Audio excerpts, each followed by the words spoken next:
Welcome, everyone, to Emmett's weekly webinar this week featuring Dr. Gadi Taub, who is a senior lecturer at the Fetterman School of Public Policy at the Hebrew University of Jerusalem. He is a brilliant historian, scholar, and thought leader, as well as prolific writer of insightful columns and best-selling books. His bio is more extensive on our invitation to follow his work at Tablet Magazine and Date, which he also co-hosts with Michael Duran. Today's webinar will be recorded and available for viewing at a later date. I urge you all to share the link far and wide as the issues that we're going to be discussing require urgent attention. If you have any questions, you can place them in the Q&A function at the bottom of your screen, and I'll try to get to as many as possible later in the program. Please do limit your submissions to a brief question only, and we do have a lot to cover today. So welcome, Gadi. And I want to focus on Israel's national security philosophy, how it's dealing with Iran's ring of fire that has been built around it, and how October 7th has changed the way Israel views its enemies and how to deal with them. In that context, I want to start with something that I found remarkable, which was the recent successful targeted assassinations of the senior IRGC commander in Damascus, senior Hezbollah commander Fouad Shukar in Beirut, Hamas's leader Ismail Haniyeh in Tehran, and senior Hamas commander Mohammed Deif, who was referred to by Israel's defense minister Yoav Gallant. Nations took unbelievable intelligence. So can you spend a few minutes discussing that? And in particular, given the intelligence failures that led to October 7th, can we make a leap here and assume that the Israeli intelligence community, woke up and is as strong as ever? Well, let me Gadi, start. you're muted. And the end is what I think is the meaning of these assassinations. I think the single most important thing that Israel did in recent months, it's been doing this for a while, was defy American restraint. The attempts of the United States, of this administration, to restrain Israel in its responses to Iran and its proxies have led Iran to become more and more bold, because it just assumed that the harness will be put on our heads and we would not be able to respond. So the important signals that Israel gave is that the wall of American restraint is not going to keep Iran safe. And I just want to note that we haven't taken responsibility for the assassination of Haniyeh. It's attributed to us. They think it is us. And if they take into account, if that's the frame of mind they have, then we have reached into their holy of holies and made them and reminded them that we can be fierce. The problem that began with October 7, in my view, is first and foremost a problem of deterrence. We've lost deterrence, and we've been militarily defeated by a ragtag band of terrorists using very smartly, using low-tech technology. This is what my colleague Mike Duran in our podcast Israel Update and his colleague John Kasapoulou referred to a Mad Max battlefield defeating the Star Wars battlefield. We relied too much on technology, and that, Laurie, leads to, I think, the rest of your question. How did we not see this coming?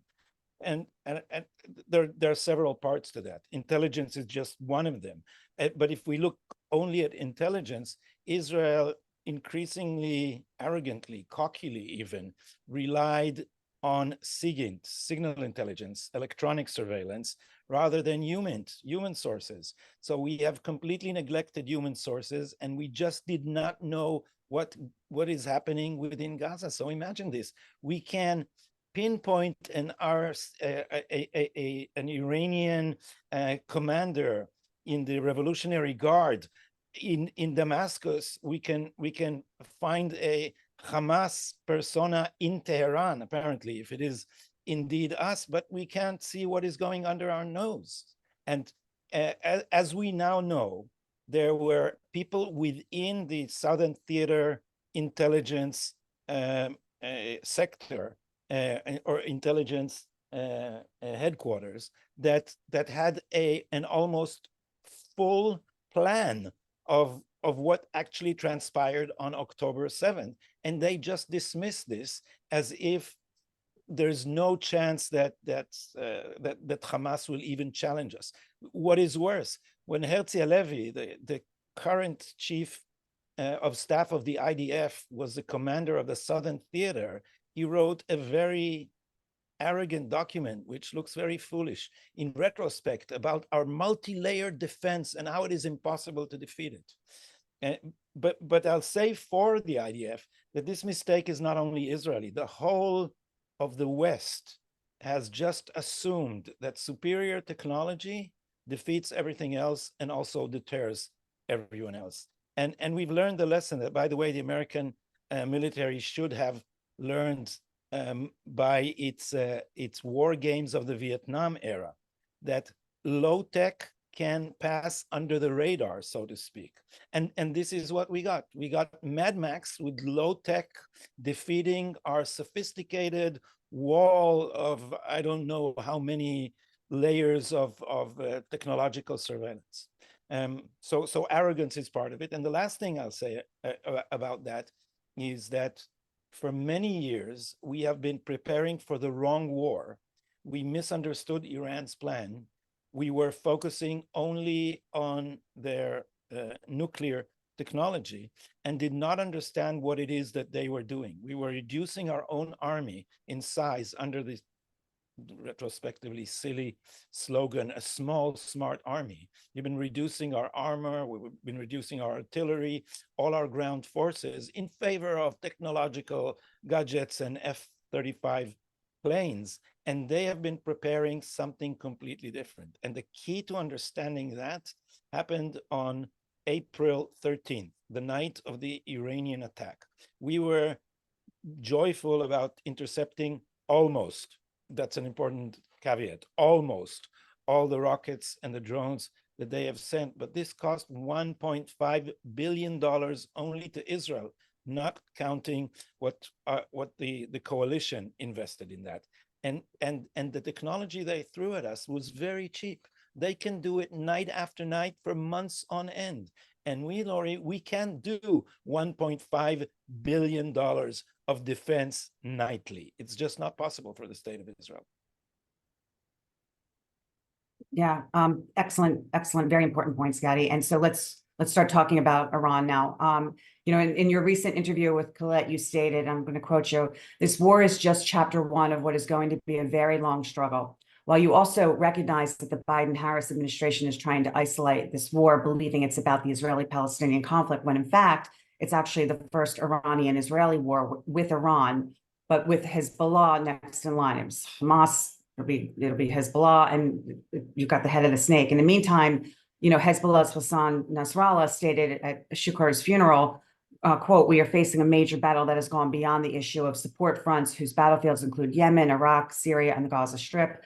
I say to the enemy, laugh a little now, but you will soon be crying a lot because you do not know what lines you have crossed. We've entered a new phase, different than the previous phase, and the escalation depends on the behavior and reactions of the enemy. Today, they are the ones who have to await the revenge of the honorable people of the Ummah, which is the Islamic nation." So is this just bluster, Gadi, or, if not, what is Israel anticipating that this means by entering this new phase in the war? First of all, I don't think they are aiming for regional war at this juncture.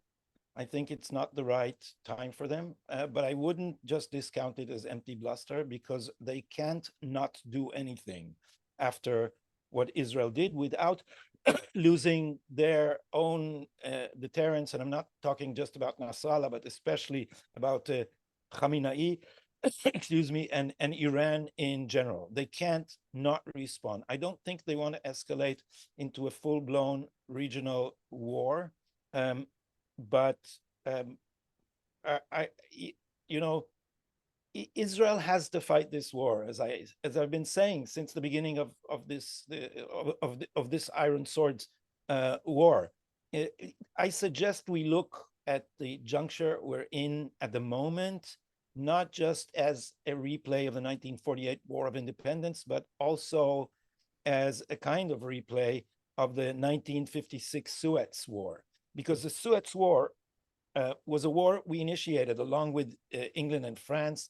The excuse was the nationalization of the Suez Canal by Gamal Abdel Nasser, the Egyptian dictator, with the presumption to lead the whole Arab world and eventually consolidate the whole Arab region into one state. So the real reason was that, the fear that Egypt is tying a noose around our neck.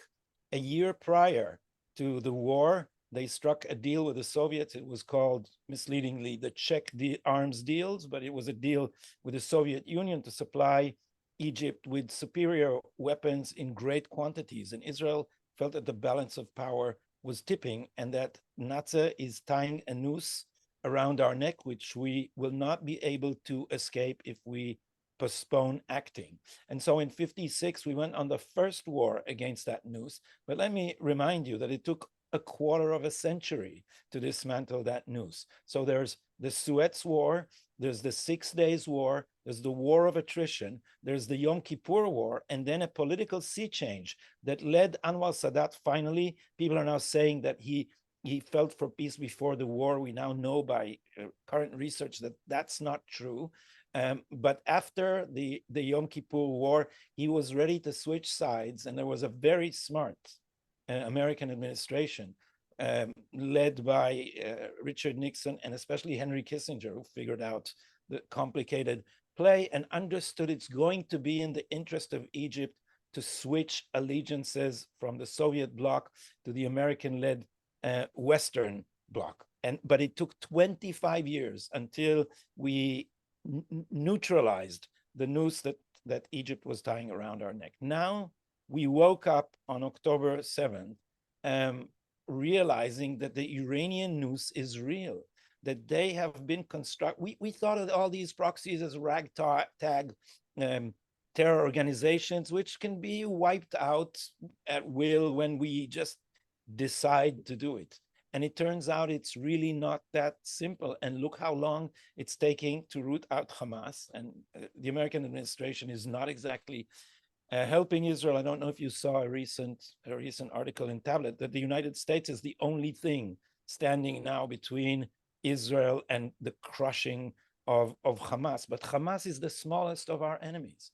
And we are going to have to dismantle the whole ring. And Hezbollah is 10 times stronger and more sophisticated than Hamas. And we do not have a Philadelphia corridor to cut it from the outside world. They have territorial continuity all the way to Tehran, and they have about 150,000 projectiles, some of which are precision weapons. And so we can't live with this Nazi monster on our border. And I'm using the term Nazi because I'm not one of those who thinks we should use it against our political enemies all the time. It's very rare, but these are Nazis. These are people for whom the core of their ideological view is the complete genocide of the Jewish people. And they found out a way that is effective to do it. And so we must fight this war. And anybody now yearning for all this to somehow wind down and some agreement to conclude it all and some return to a dream of peace and a two-state solution, that's a pie in the sky. This is we shouldn't be thinking only about intentions, and certainly not about signed contracts and peace deals. We should be thinking about capabilities. We cannot tolerate those capabilities on our border. So that's a war we'll have to fight, the war with Hezbollah. But eventually, we would have to block Iran's drive for regional hegemony. And I don't see that happening easily without more wars. So this is a message people don't like to hear. But if we don't wake up, this noose that they've been tying around our necks is going to tighten, and it eventually can bring Israel's downfall. So speaking, I mean, you started this your response out with the fact that Hezbollah does not want a full-blown war right now, and I keep hearing that, as well as Iran, and yet Israel has not yet preemptively attacked Hezbollah. And I was in the camp that was very much in favor of that right after October 7th, and I believe you were as well. We understand the Biden administration has held Israel back from not just doing that after October 7th, but through today. And I'm also hearing, Gadi, that Israel is also not ready for a war with Hezbollah, that the reservists are exhausted from what was coming upon 11 months of war with Hamas. The weaponry and the ammo has not been replenished to the extent that it needs for a war in the north. So where do you see this playing out? If Israel needs some time and Hezbollah is not looking for this, would Israel ever preemptively attack Hezbollah, or do you think that they're going to? I know that we don't want to give out too much information if you do have any insight on this type of thing, but can you share some thoughts on that? Yeah, well, first of all, I'm glad that the Israeli government is not sharing much of this information. There are a lot of bluffs in this game. There's also the element of surprise. If we are going to preempt it, we are not going to telegraph our punches weeks in advance. We need to preserve the element of surprise. But Israel has been doing a lot of rethinking and a lot of new planning. And partly one of the sad conclusions are that we cannot rely on American supplies of ammunition. We should reach what John Casapolo and Mike Duran called tactical sovereignty. We need to be able to, and we can't reach complete independence in that way, but it can't be that a nation that manufactures the most cutting edge state-of-the-art high-tech cannot manufacture its own simple bombs and shells.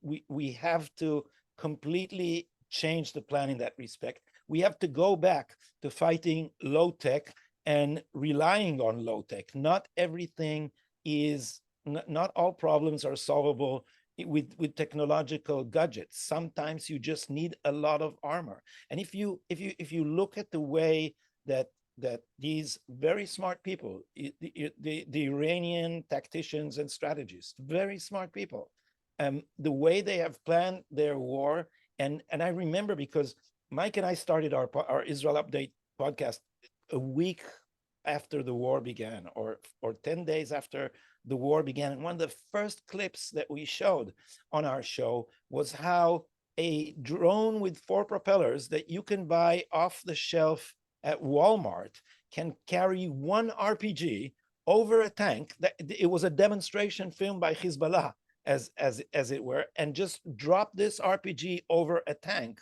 And this drone that you buy at Walmart would cost you $200, and that RPG would cost you $300 more. And a tank, an Israeli Merkava, costs around $5 or $6 million.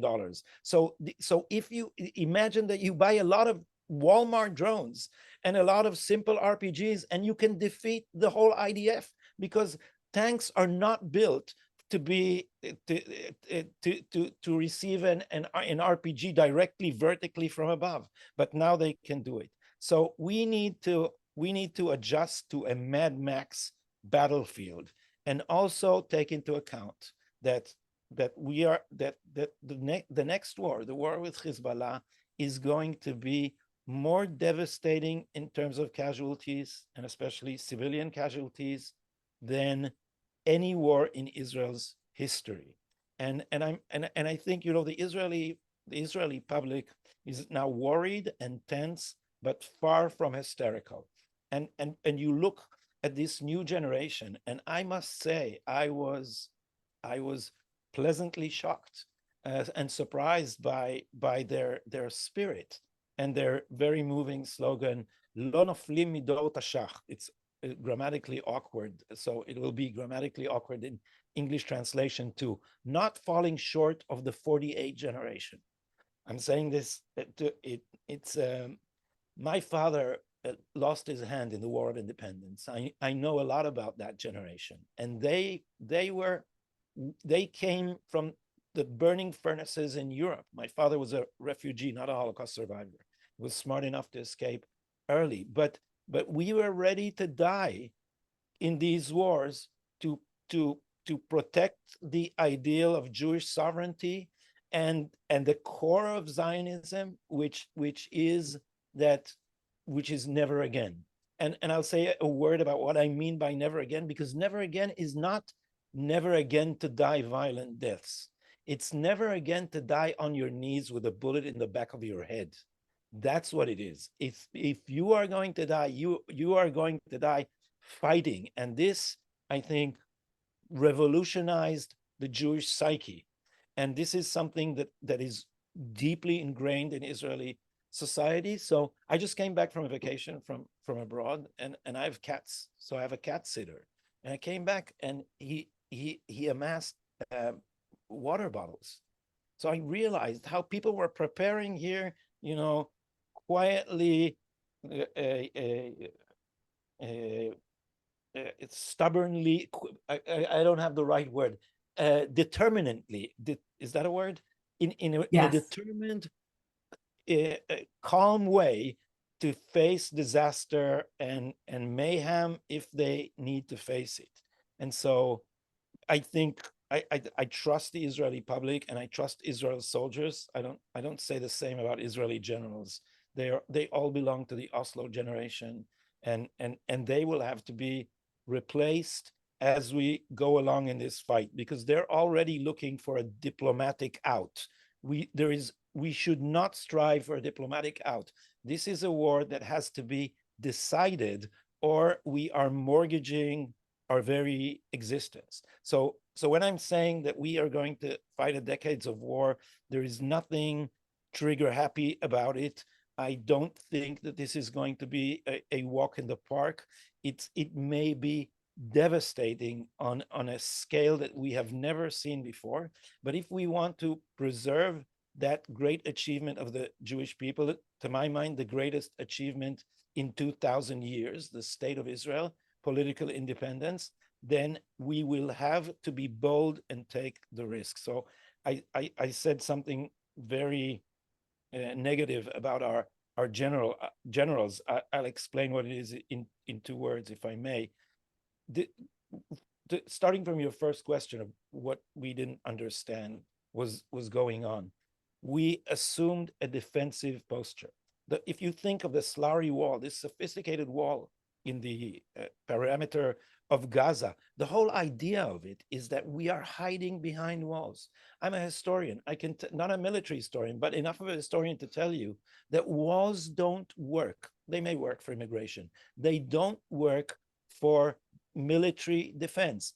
The China Wall, the Maginot Line, the Bar-Lev Line, the Siegfried Line, the Hitler's Atlantic Wall, and Israel's wall on Gaza, they all suffer from the same problem.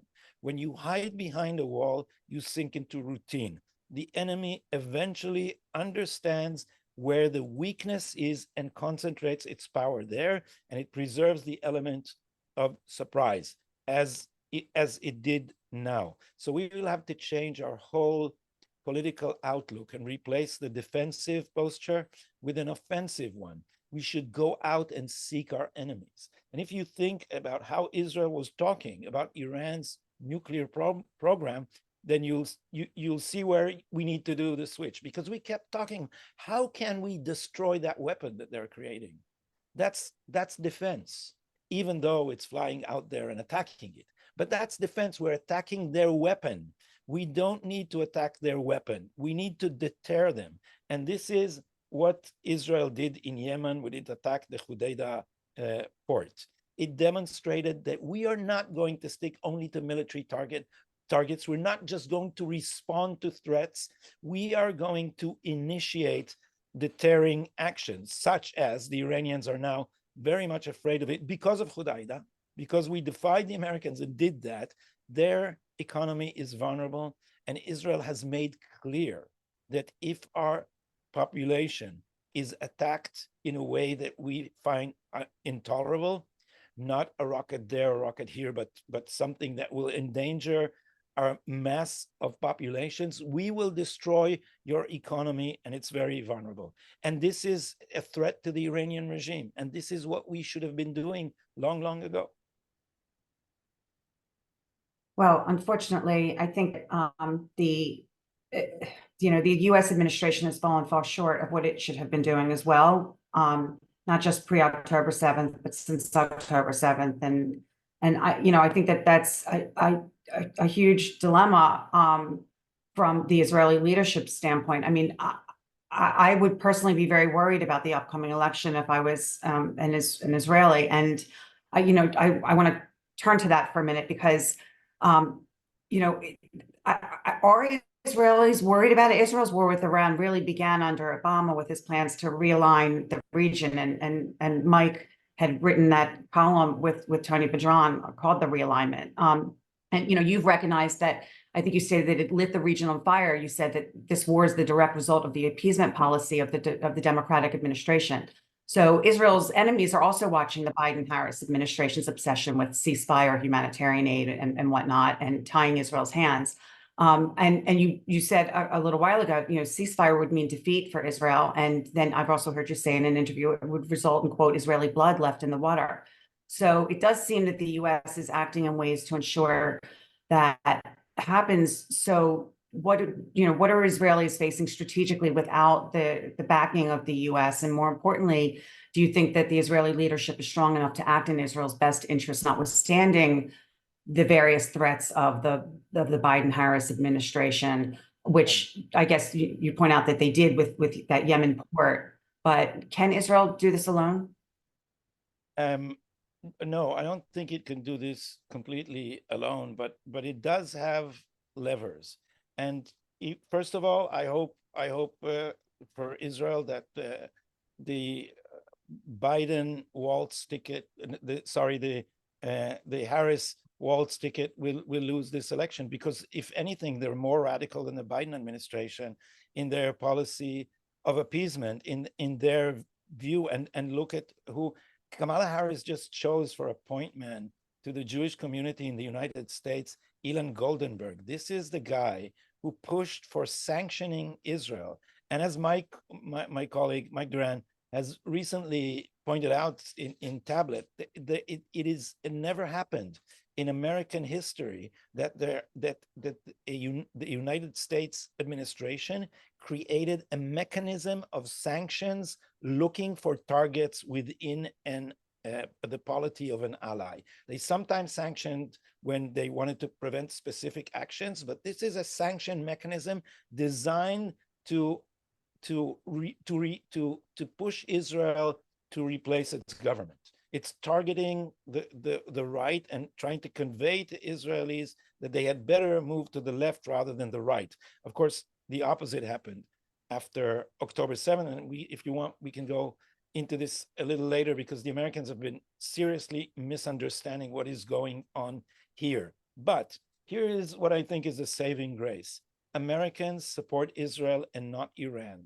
So the whole appeasement of Iran policy is based on fraud. It's based on misleading the American public into thinking that this administration is uniquely friendly to Israel. They keep saying it. You look at them, and by the way, the Israeli left buys this wholesale, just swallows the whole propaganda thing. They keep saying it never happened that an American president arrived in Israel urgently in the middle of a war. Well, he arrived here in order to save his appeasement policy.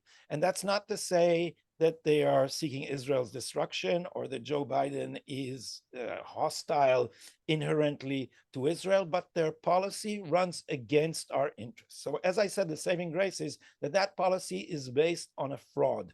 And I think Netanyahu very wisely, in an impressive little video clip in which he complained about withholding ammunition, delivered a very stern warning. We call it, I don't know if the expression has migrated to America, knock on roof. It's the knock on roof technique is when Israel wants to warn people to leave, civilians to leave a building that we are going to attack. We first throw a tiny bomb on the roof, and that's called knock on roof. It's a warning. So Netanyahu's video was a kind of knock on roof saying, if you continue running an anti-Israeli policy under the table and kicking us in the shins, I'm going to take it over the table and I'm going to call you out on that. And this is a small warning because he called them out on a relatively small thing, important as it is, the withholding of some of the ammunition. But if he starts calling them on their Iran policy, then I think they would be in serious trouble, especially on the run-up to the election.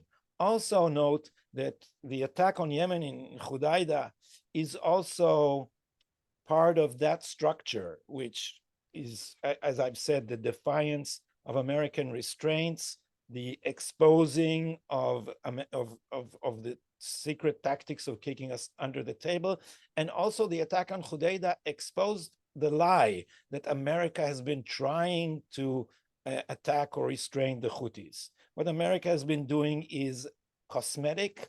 It keeps signaling to Iran, we want to de-escalate.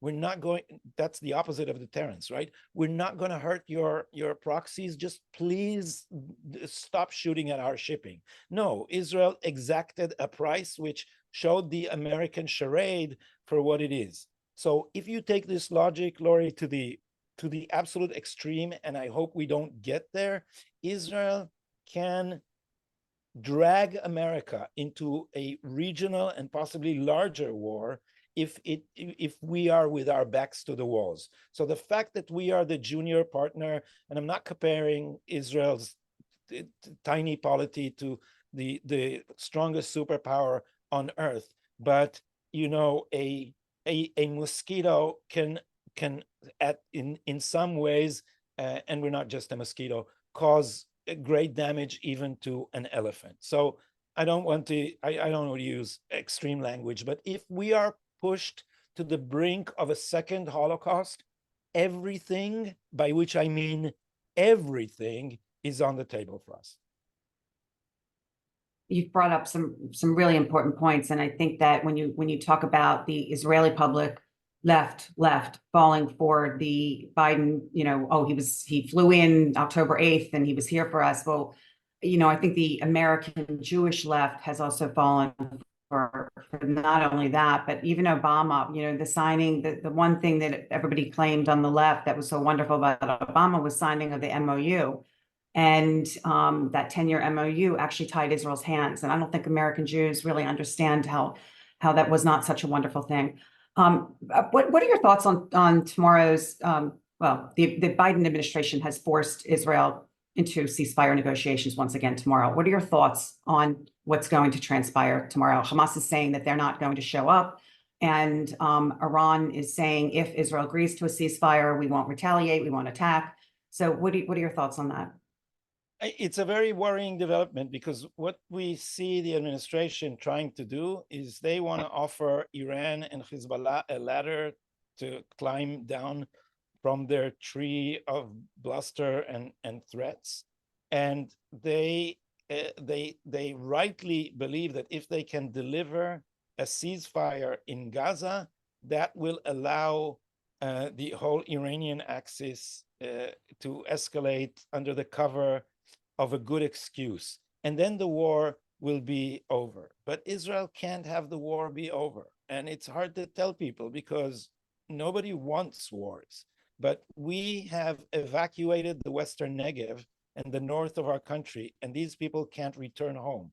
It is the first time in the history of Israel that since the Gush Etzion loss of territory in 48, it's the first time in Israel's independent existence we've basically lost territory to the enemy without the enemy even entering it. So we can't afford this whole thing to end in a ceasefire, certainly not with Hamas on its feet in Gaza. If that happens, then we Westerners, we look at the devastation in Gaza, they think they lost the war. They don't think that. They don't care about buildings. Those will be reconstructed, and there will be plenty of international aid to help them, and there will be employment for the Gazas in construction. They don't care the way we do about human lives, because they consider these life lost as martyrdom, which is rewarded in heaven. So the only way to exact a price from these people is to exact a price in territory.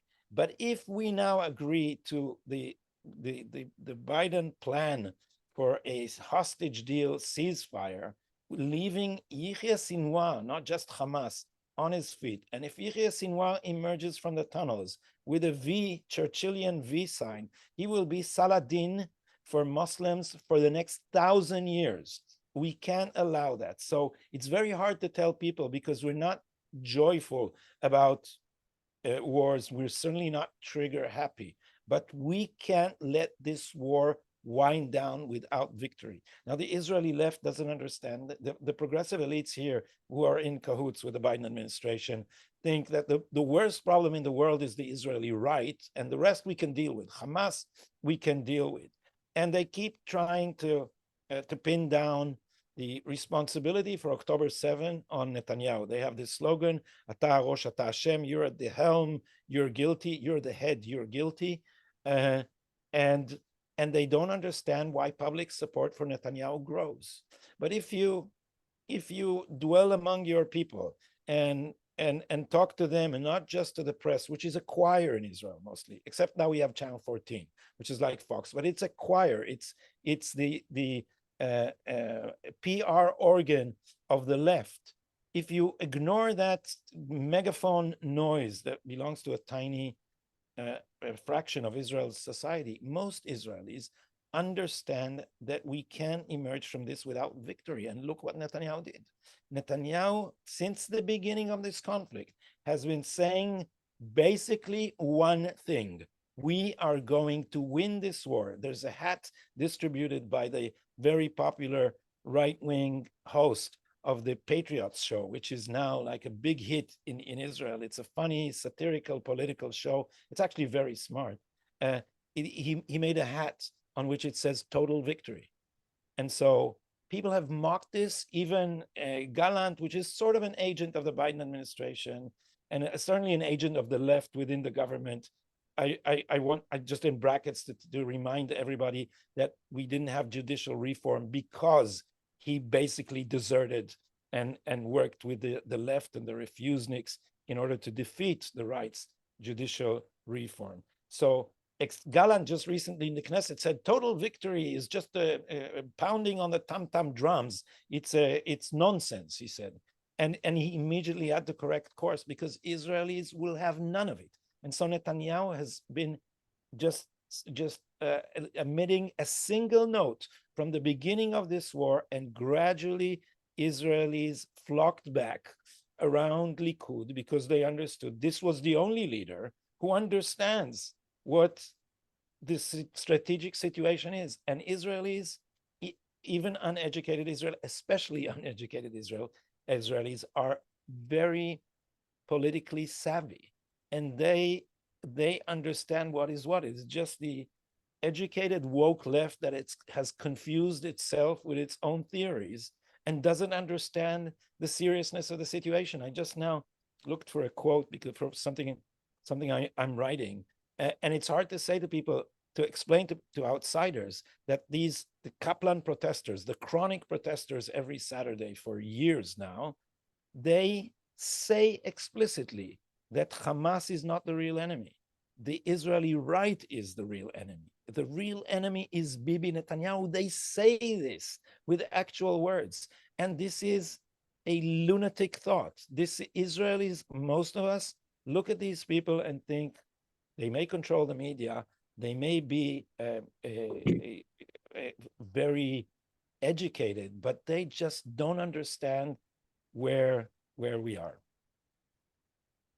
I think we could find a parallel here in the United States as well, but that's not the topic for today.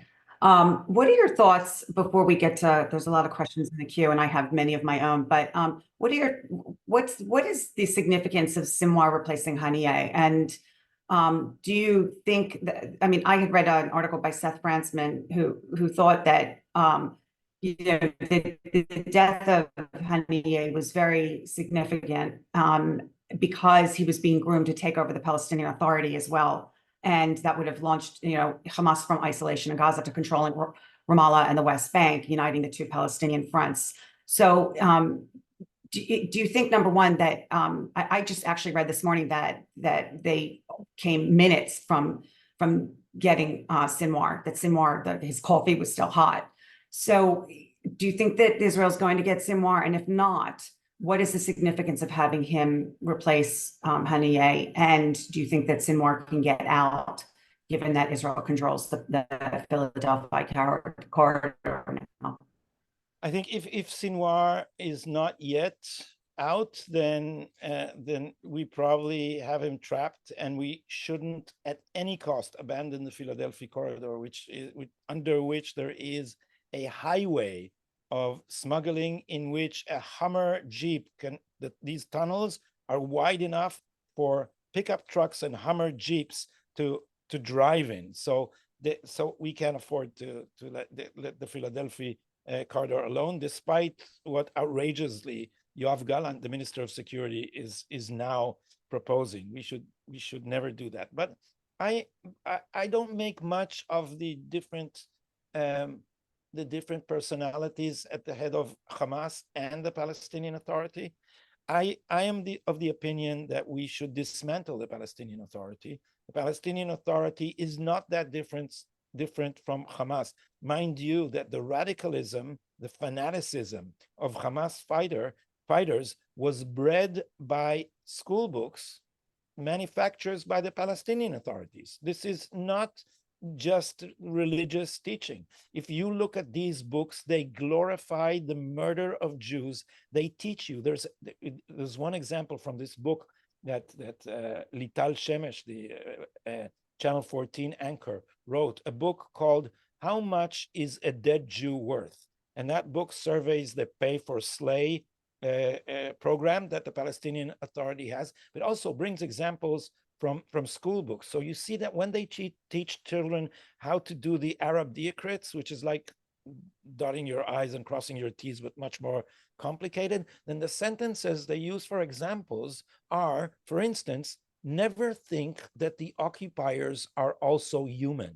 So they teach you to dehumanize Jews from when you are born. And we have surveys after October 7, and we know that the Palestinian population in the territory, including the Palestinian Authority officials, were cheering the massacre of October 7. There are also Palestinian surveys done about opinion polls that they do in their institutions that say that a great majority supports the Hamas massacre. And now we also know that a lot of the functionaries of the security forces of the Palestinian authority also moonlight as terrorists, spokespersons for the Palestinian Authority, which the Biden administration wants to revitalize somehow. Their spokespersons are bragging that Fatah people, Palestinian Authority people, kill more Jews in Judea and Samaria than Hamas, and that's a badge of honor. And these people have an army, by the way. The Americans are training them and financing them, which is no longer a police force. We thought that we could outsource security. That was the secret and the flaw of the Oslo Accords, that we would have a Palestinian police and they would chase Hamas. And instead, they're just cooperating with Hamas. And this is not just a police force. They go to Pakistan with American money, by the way, and they trained for 2 years in artillery, armor, parachuting, and heavy weaponry. This is not a police force. They may be preparing a huge October 7. And let me remind you, Lori, and everybody who's listening, that the territory of Judea and Samaria is about 15 times Gaza, and it's perched on the mountain ridge over a 9-mile strip of Israel's coastal plain, where most of our strategic, economic, and population assets are concentrated. So we cannot afford to have a huge October 7 happening 7 minutes driving from Tel Aviv. That is, if you're not stuck in the rush hours, in which case maybe traffic in Tel Aviv can defend us for longer. It's very frightening. So there's so many really good questions in the queue, so I'm going to skip some of mine and I'm going to turn to them. A couple people are asking, what does a win look like? What is a win in this war? Gadi, Yeah. Yes. What would a win look like? Um, I'll tell you what my preferred win is within realistic parameters. I don't think we can pull rabbits out of a hat. First of all, Yahya Sinwar should be dead. Secondly, we should completely annihilate the military and governing capabilities of Hamas and completely replace them. This means an occupation. Let's not fool ourselves. The IDF needs to fully occupy and run the Gaza Strip for at least a few years in order to root out not just the Hamas operatives, but also the ability to pass on the ideology. That we should control the incitement in mosques and in school books. We should definitely dismantle UNRWA. We should also, in my opinion, annex the north third of the Gaza Strip, because, as I said, buildings demolished are not a price that will deter them, and lives is not a price that will deter them. But if we take seriously their theology, and it's time we did, it's time we stop imagining them in our image and stupidly thinking that everyone is like us.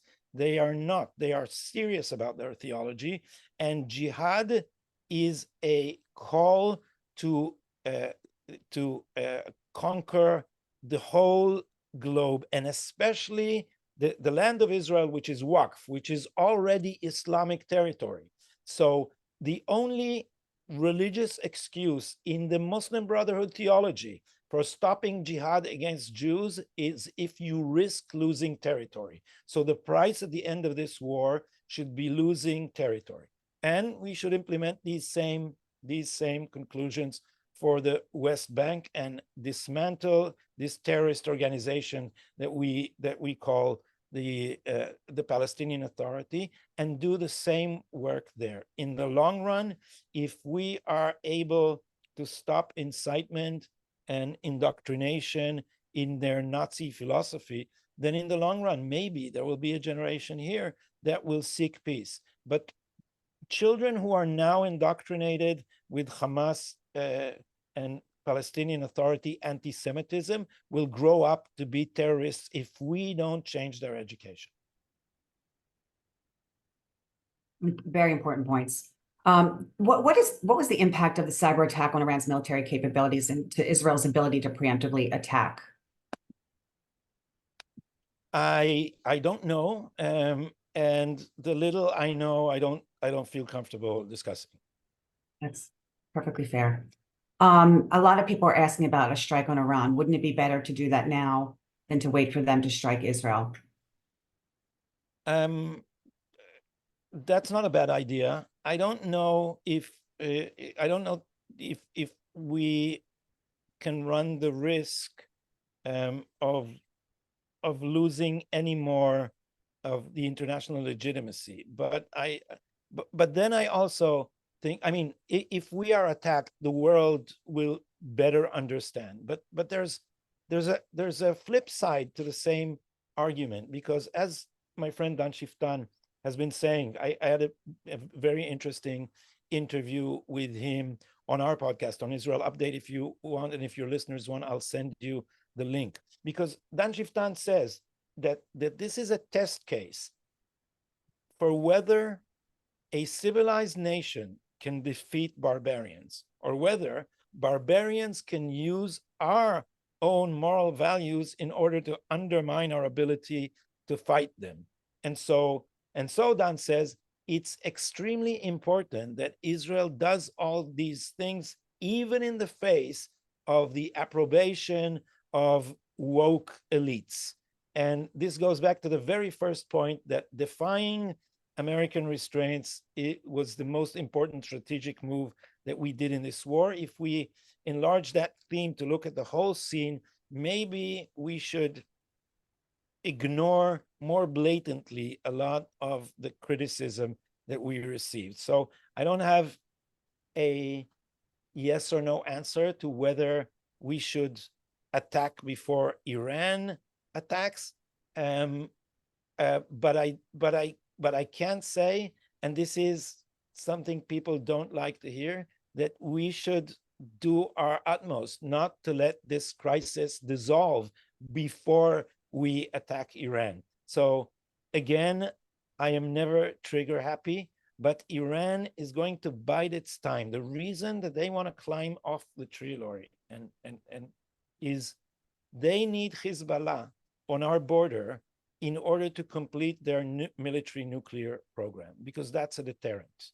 I don't think that they will sacrifice Hezbollah before their program is complete. And therefore, we should strive to bring this to a head before they have nuclear weapons. And this is crucial. Yeah, I mean, it's too bad actually it wasn't done years ago, but here we are. Yeah.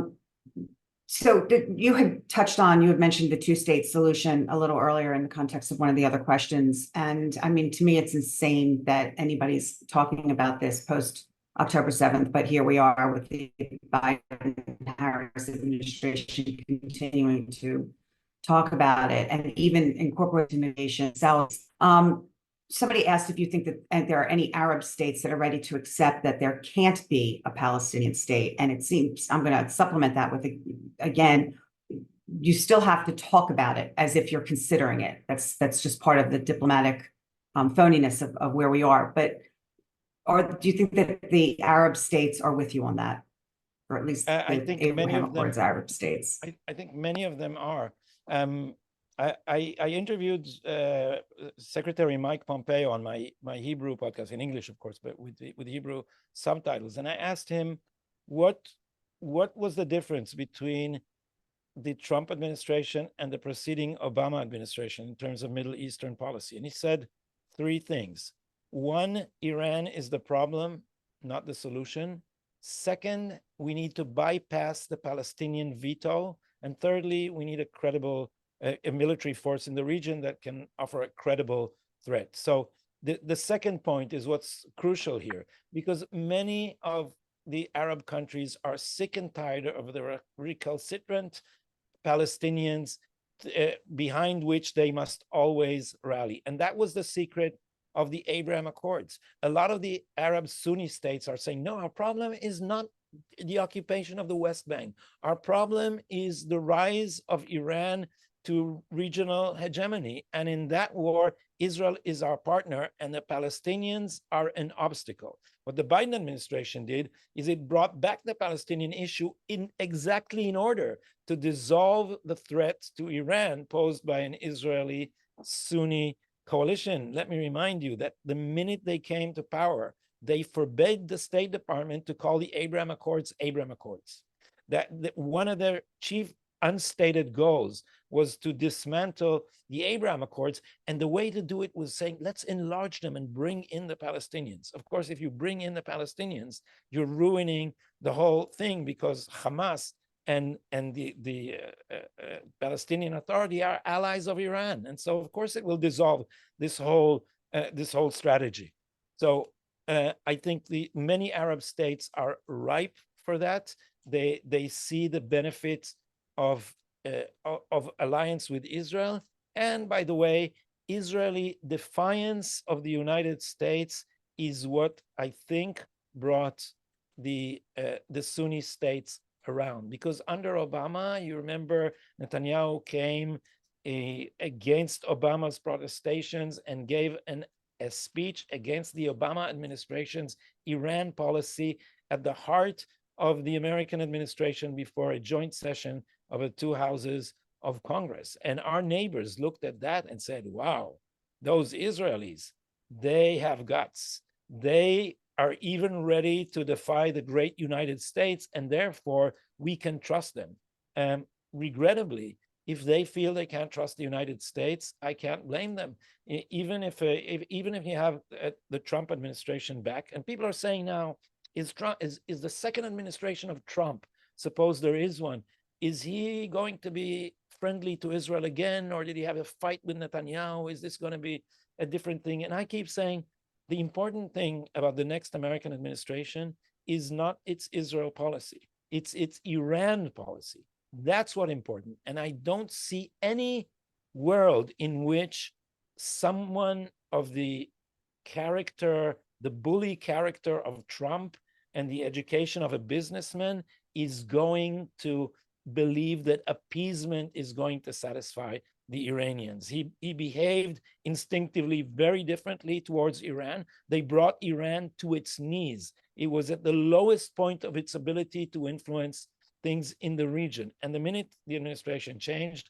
they loosened the sanction regime. They let flow about $100 billion, mostly in oil sales to China, which are supposed to be sanctioned. And look at the Middle East 4 years after Trump left office. It's on fire.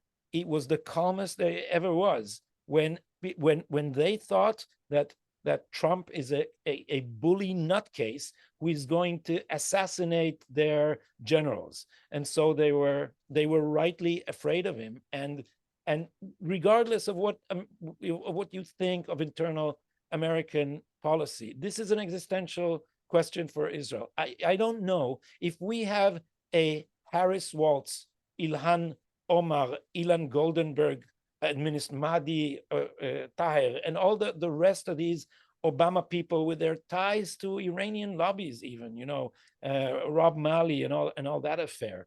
If they continue the policy of appeasement towards Iran, we are heading into a very dark future. Israel's existence will be in question, and world peace, because as Netanyahu said, this is the forefront of a clash between civilization and barbarism is now backed by Russians and the Chinese. And this is an extremely explosive situation. This might spiral into a world war. So these people who believe in appeasing the greatest state sponsor of terrorism in history, they are driving all of us into an abyss.